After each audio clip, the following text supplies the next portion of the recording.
The calendar on our kitchen wall was one of those cheesy ones, you know. Kittens in baskets, each month trying to be cuter than the last. We'd had it up since January, flipping a new page like clockwork. But on the morning of October 27th, something was wrong. October's page, with its pumpkin-patched kittens, was torn in half and lying on the floor. In its place hung a page I'd never seen before. It was just 13 large, numbered squares. No kittens, no month name, just a countdown, 13, 12, 11, all the way down to 1. My husband just muttered, "Must be a prank," and tossed the torn page. We tried to laugh it off. The next day, the top square was gone, ripped clean off. The number 13 had vanished, and 12 was now at the top. "You did that, right?" I asked him. He just shook his head, looking as confused as I felt. And so it began. Every day, another square disappeared. As the numbers got smaller, so did our world. Little things started vanishing.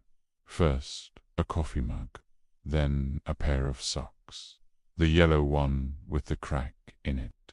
We kept telling ourselves we're just misplacing things, but the feeling of unease grew.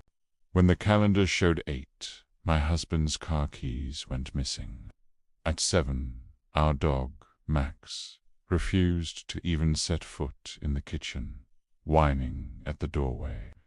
At 6, a thin crack appeared in the kitchen ceiling, right above the calendar. At 5, our wedding photo, the one that sat on the mantelpiece for years, was gone. I couldn't take it any more. I reached up to just rip the whole thing down, tear them all off at once, and end this stupid, terrifying game. But my fingers couldn't grip the paper. It felt smooth and hard, like glass.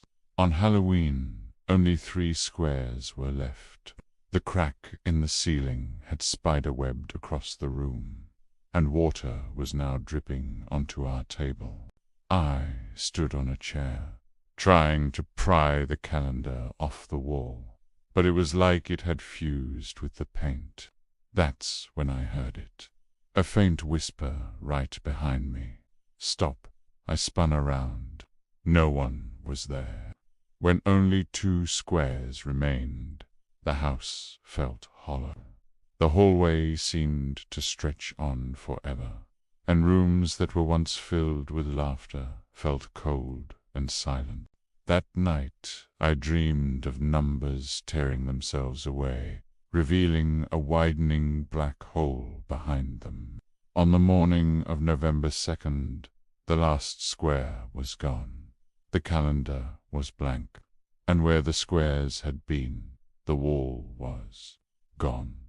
A dark, yawning opening had appeared, leading to a place that definitely wasn't our wall studs. A cold breeze wafted out, smelling of damp earth and distant rain. I could hear something moving in that darkness. My husband grabbed my arm, his voice a strained whisper, "Don't." But the hole seemed to breathe, exhaling a chilling cold. We boarded it up that day. A week later, we moved. But sometimes, even now, in our new house, I swear I hear the sound of paper tearing in the night.